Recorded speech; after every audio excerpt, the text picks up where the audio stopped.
CWC report, irrigation department report వచ్చినప్పుడు కేసీఆర్ గారు ఆనాడు ముఖ్యమంత్రిగా ఒక మంత్రివర్గ ఉపసంఘాన్ని వేసిండ్రు.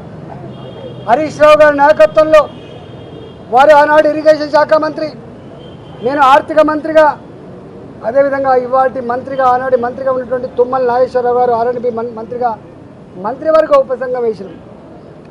మంత్రివర్గ ఉపసంఘం సిడబ్ల్యూసి రిపోర్ట్లు, ఇరిగేషన్ డిపార్ట్మెంట్ ప్రతిపాదనలు, వాళ్ళ అవసరాలని కూడా మా ముందుకు పెట్టినప్పుడు మేమన్నాం, ఒకవేళ కనుక ఈ తుమ్మిడి అట్టి చేవెళ్ళ మన అవసరాలని తీర్చకపోతే మరో ప్రత్యామ్నాయ మార్గాన్ని అన్వేషించమని చెప్పినప్పుడు వారు అనేక రకాల సర్వేలు చేసి, అది టెక్నికల్ వాళ్ళు కాబట్టి ఇవాళ మేడిగడ్డ, సుందిల్ల, అన్నారం ప్రాజెక్టులకి వాళ్ళు ప్రపోజ్ చేశారు.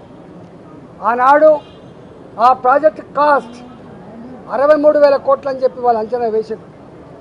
ఆ తదుపరి అనేక పరిణామాలు, అనేక జిల్లాల్లో వచ్చిన డిమాండ్లు, ఇంకా అనేక కొత్త కొత్త ఏరియాకు నీళ్ళు ఇవ్వాలన్నటువంటి రైతుల ఆక్రందనలు, ఉన్న ఇరిగేటెడ్ ఏరియాకు స్టెబిలైజ్ చేయాలన్నటువంటి నిర్ణయాలు, అనేక రకాల నిర్ణయాల వల్ల అది 82,000 కోట్లకు పోయినమాట వాస్తవం.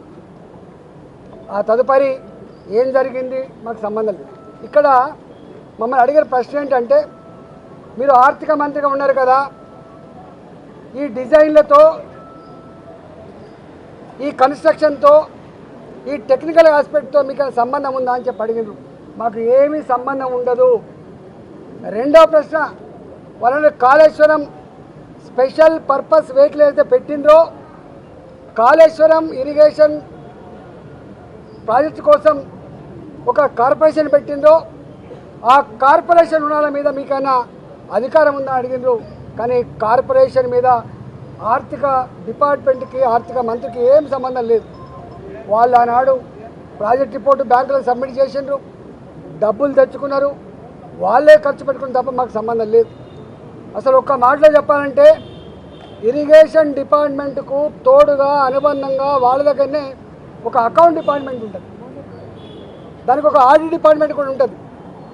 ఆ బిల్లులు మంచా చెడా, పనులు అయినాయా కాలేదా, క్వాంటిటీ ఉందా లేదా, క్వాలిటీ ఉందా లేదా, ఇవన్నీ చెక్ చేసుకోవాల్సింది ఆ ఇరిగేషన్ డిపార్ట్మెంట్ నుండి వాళ్ళ అకౌంట్ సెక్షన్, ఆ తదుపరి ఆడిట్ సెక్షన్ మా దగ్గరికి వస్తుంది.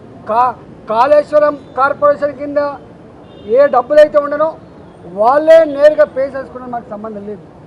బడ్జెట్ అలొకేటెడ్ డబ్బు అయితే ఉందో మా దగ్గర అలొకేటెడ్ డబ్బు ఉంటే తప్పకుండా దాని ప్రకారం బిల్లు పే చేస్తాం తప్ప దాని వాల్యూస్తో కానీ వాటితో మాకేం సంబంధం లేదని చెప్పి కరాఖండిగా చెప్పడం జరిగింది.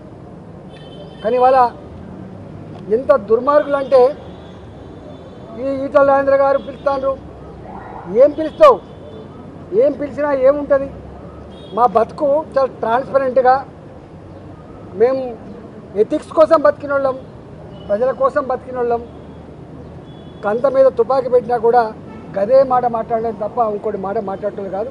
ఇవాళ పిచ్చి కూతలు, కారు కూతలు, ఇలా కుక్కలు లెక్క ఎగబడ్డే మాటలు చూస్తూ ఉంటే బాధ అనిపిస్తూ ఉంది.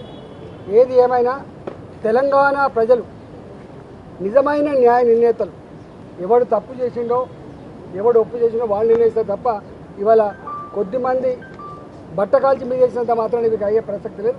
కానీ ఒక్కటి మాత్రం మళ్ళీ ఒకసారి చెప్పదలుచుకున్న, 3 బరాజులు మేడిగడ్డ దాని విలువ 4,600 కోట్లు, సుందిల్లా అదేవిధంగా అన్నారం ఒకదానికేమో 2,700 కోట్లు, ఒకదానికేమో 2,011 కోట్లు.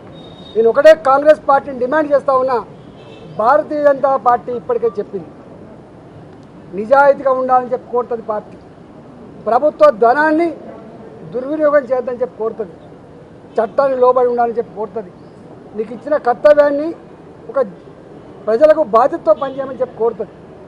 ఇవాళ మేము కోరుతా ఉన్నాం. అంతకుముందు అనేక కమిషన్లు వేసినారు, ఎందుకు రిపోర్ట్లు బయటపెడతలేరు, ఎందుకు చర్యలు చేపట్టారు?